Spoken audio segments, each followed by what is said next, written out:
Daily wages के लिए मेरे हिसाब से एक और झटका है, और ये इसलिए क्योंकि अदालतों के जो फैसले होते हैं, हुकूमत जब जब डेली वेजेस को परमानेंट करने का सोचती है, मुख्तलिफ डिपार्टमेंट्स में जो आर्जी मुलाजमीन हैं उनको परमानेंट क्यों नहीं कर रही है, तो उन कोर्ट्स के फैसलों का हमेशा से हवाला दिया जाता रहा। इसी तरह की एक ताज़ा जजमेंट आई है। अदालत के मुताबिक, अदालत जम्मू कश्मीर हाई कोर्ट के मुताबिक सरकार, अदालत जो है वो किसी भी कॉन्ट्रेक्चुअल लेक्चरर को, किसी भी आर्जी मुलाजिम को या कॉन्ट्रेक्चुअल एम्प्लॉयज़ को,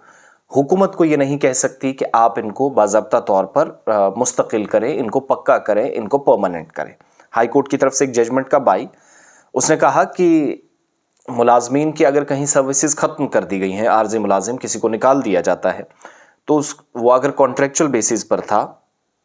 चाहे कितने ही सालों से क्यों ना हो, सरकार को कोर्ट नहीं कह सकता कि आप इनको जाकर पक्का करें, क्योंकि बाज़ाब्ता तौर पर इसके लिए डायरेक्शंस हैं। ये फैसला कब हुआ या जजमेंट कब आया?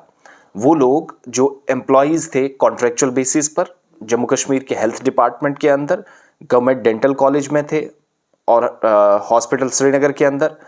एकेडमिक अरेंजमेंट्स पे इन लोगों को लगाया गया था। हाई कोर्ट में गए थे और हाई कोर्ट से उन्होंने मांग की थी कि आप सरकार को हुक्म दें कि हम 10 साल पहले लगे थे मुख्तलिफ इदारों के अंदर, जैसे GDC, ये जो अपना श्रीनगर वाला है डेंटल कॉलेज है, या इसी तरीके से बाकी इदारों में लगे थे, तो हम लोगों को यहाँ से आगे, क्योंकि बहुत सारे लोगों को नोटिस जारी हुए हैं कि भाई साहब हमें आपकी ज़रूरत नहीं है, तो वो आर्जी मुलाजिम चले गए अदालत। उनने कहा भाई साहब आप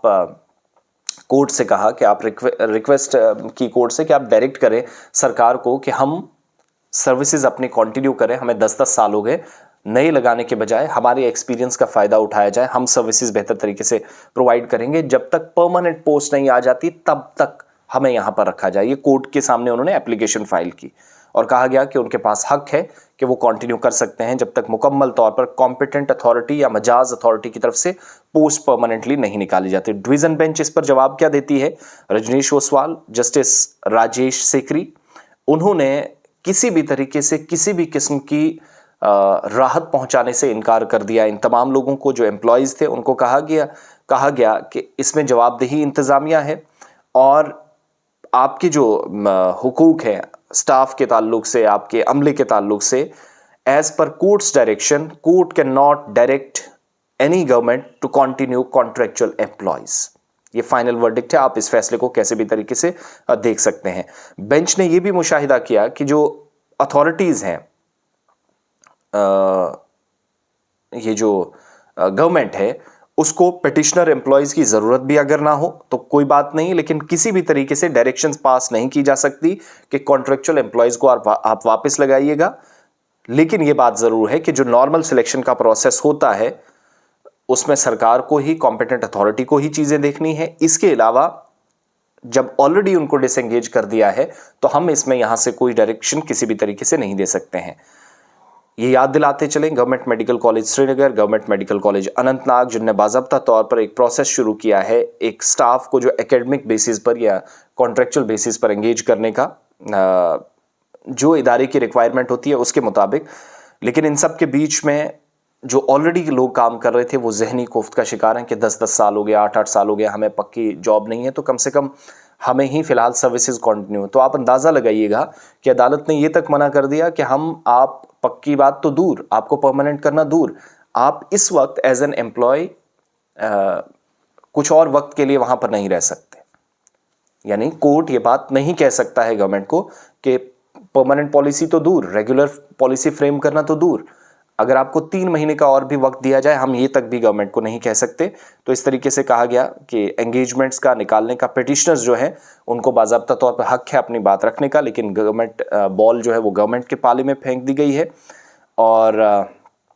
पिटिशनर्स ने कई सालों से काम किया, उन्होंने कहा कि बाज़ाब्ता तौर पर जुडिशल ऑर्डर्स के मुताबिक भी चीज़ें हुई, लेकिन ऐसी बात नहीं बन सकी। पिटिशनर्स ने बाज़ाब्ता तौर पर यह भी कहा कोर्ट के सामने कि जो खाली वैकेंसीज़ हैं, खाली असामियां हैं, प्रेजेंट सिनारियो में उसको मद्देनज़र रखते हुए हमें काम करने का मौका दिया गया था, हम काम कर रहे हैं। और administrative secretary health and medical education department जो है उनको कहा गया था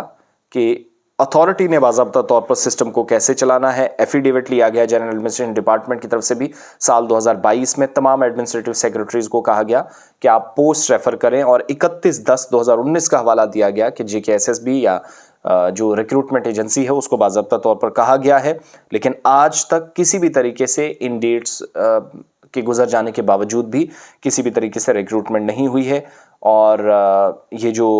पोस्ट थी, पेंडिंग केसेस थे कोर्ट्स के सामने, इनको विड्रॉ करने की भी बात कही गई थी। लेकिन ओवरऑल बात यह है कि कॉन्ट्रेक्चुअल बेसिस पर जो लोग काम करते हैं, जब तक परमानेंट पोस्ट के लिए सरकार की तरफ से कोई डेवलपमेंट ना हो तो ये पक्का भी नहीं हो सकते। और ये उन एम्प्लॉयज़ के लिए भी एक लकीर है कि कल को गवर्नमेंट अगर ये जवाब देगी कि हम एम्प्लॉयज़ को क्यों नहीं परमानेंट कर पा रहे हैं, तो वो ये भी हवाला देंगे। तो ये वो सारी चीज़ें हैं जिनको हम सबको याद रखने की ज़रूरत है। मेरे हिसाब से ये अच्छी खबर बिल्कुल भी कॉन्ट्रेक्चुअल एम्प्लॉयज़ के लिए लेक्चरर्स नहीं है, और जो ऑलरेडी जो लोग डेंटल कॉलेजेस के अंदर काम कर रहे थे, प्रॉपर स्टाफ नहीं था, इन लोगों को मौका मज़ीद दिया जाना चाहिए था। लेकिन बदकिस्मती, सितम ज़रीफ़ी के मुलाजमीन हर एतबार से परेशान हैं, चाहे वो आर्जी हों, मुस्तकिल हों, मुसीबत में हैं।